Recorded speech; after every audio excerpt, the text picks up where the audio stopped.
रूस में राष्ट्रपति चुनाव का जो सिलसिला है वो शुरू हो चुका है। ये 3 दिनों तक चलेगा। 15 मार्च से जो ये सिलसिला शुरू हुआ है वो 16 और 17 मार्च तक चलेगा और इसके तुरंत बाद जो है वो नतीजे का ऐलान होगा। और जैसा कि बार बार ये कहा जा रहा है कि राष्ट्रपति पुतिन एक बार फिर से जीत कर आएंगे, इस बात की पूरी संभावना है।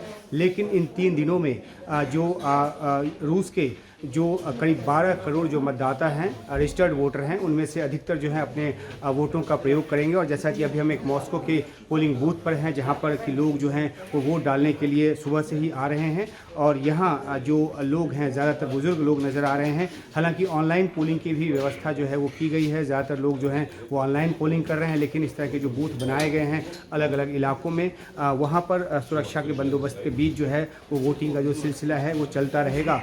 अब से पहले जो भी प्रेसिडेंशियल इलेक्शन हुए रूस में, वहाँ सिर्फ एक दिन में ही वोटिंग होती थी। लेकिन पहली बार है कि प्रेसिडेंशियल इलेक्शन में 3 दिनों तक जो वोट है वो होगा, 3 दिनों तक पोलिंग होगी। और इसके पीछे का जो एक कॉन्टेक्स्ट है वो ये है कि 2020 में जब एक रेफरेंडम हो रहा था यहाँ रूस में, जिसमें कि संविधान में बदलाव होना था, संशोधन होना था, और जिसके ज़रिए राष्ट्रपति पुतिन को 2 और कार्यकाल जो है वो मिलना तय होना था। तो उस दौरान जो रेफरेंडम हो रहा था तब कोरोना पैंडेमिक था, और इस वजह से कई दिनों तक जो रेफरेंडम है वो किया गया। और हालांकि अब पैंडेमिक की जो सिचुएशन है वो ख़त्म हो चुकी है, लेकिन उसके बावजूद जो है वो 3 दिनों की जो वोटिंग है वो यहाँ पर रखी गई है। इससे कुछ अपोजिशन लीडर्स जो हैं उन्होंने इसमें नाराज़गी भी जताई। लेकिन अब यहाँ जो वोटिंग का सिलसिला है वो चल रहा है। राष्ट्रपति पुतिन के अलावा 3 और जो उम्मीदवार हैं वो मैदान में हैं। न्यू पीपल पार्टी के उम्मीदवार हैं, इसके अलावा कम्युनिस्ट पार्टी के उम्मीदवार हैं, जो एक और उम्मीदवार हैं। लेकिन इन उम्मीदवारों की जीत की कोई संभावना नज़र नहीं आती, क्योंकि जो ये माना जा रहा है कि जो पुतिन जो हैं उनकी लोकप्रियता यहाँ पे काफ़ी है। और जिस तरीके से ख़ासतौर पे रूस यूक्रेन युद्ध के मद्देनज़र उसकी पृष्ठभूमि में ये जो चुनाव है वो हो रहा है, तो ऐसे में और ज़्यादा जो इस बात की संभावना है कि वोटिंग का जो परसेंटेज है वो ज़्यादा होगा। पिछली बार 67% के आसपास 2018 में वोटिंग हुई थी। इस बार उम्मीद की जा रही है कि 70 से ज़्यादा जाएगा, हो सकता है कि 75% तक वोटिंग हो। तो ये जो वोटिंग है वो एक युद्ध के साये में हो रहा है। यूक्रेन की तरफ से बार बार जो हमले की जो बात है वो सामने आ रही है, और ख़ासतौर पे राष्ट्रपति पुतिन ने ये आरोप लगाया है कि यूक्रेन जो है उसकी तरफ से वोटिंग में व्यवधान डालने की कोशिश जो है वो की जा रही है। क्योंकि हाल के दिनों में देखा ये गया है कि जो ड्रोन अटैक हैं यूक्रेन की तरफ से वो बढ़े हैं। कम से कम 2 रिफाइनरीज पे जो अटैक हैं वो हुए हैं। हालांकि वहाँ पे जो तेलों को रिफाइन करने का काम है वो दोबारा शुरू हो चुका है। लेकिन इस बीच ये भी जानकारी आई कि जिस तरीके से जो एक बढ़ा हुआ हमला है वो एक व्यवधान डालने की कोशिश हो सकती है और एक दखलंदाजी की कोशिश हो सकती है, ये रूस की तरफ से कहा गया।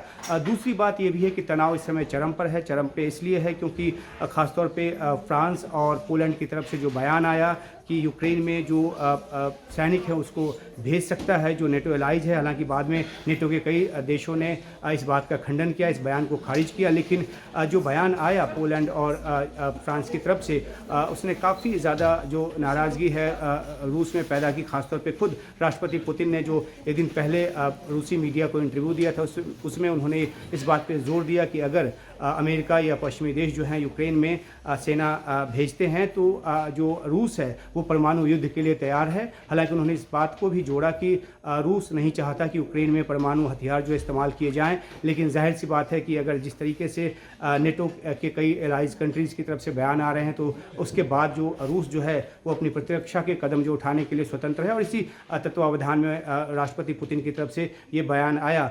तो एक तरफ युद्ध का साया है, दूसरी तरफ जो ये प्रेसिडेंशियल इलेक्शन है वो चल रहा है। संभावना पूरी है कि राष्ट्रपति पुतिन दोबारा चुनकर आएंगे। 6 साल का जो टर्म है उनका ये होगा, 2030 तक चलेगा। और जो संविधान संशोधन 2020 में किया गया उसमें साफ तौर पे उनके 2036 तक राष्ट्रपति बने रहने की जो बात है वो कही गई। और जो वोटिंग यहाँ पे हो रही है, जो इलेक्शन यहाँ पे हो रहा है, पश्चिम के देश जो हैं उनके मुताबिक ये सब एक फेक एक्सरसाइज है।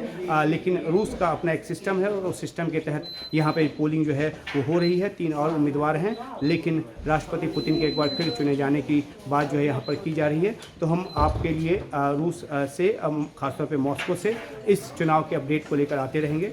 फिलहाल शुक्रिया। मॉस्को से उमाशंकर सिंह, NDTV इंडिया।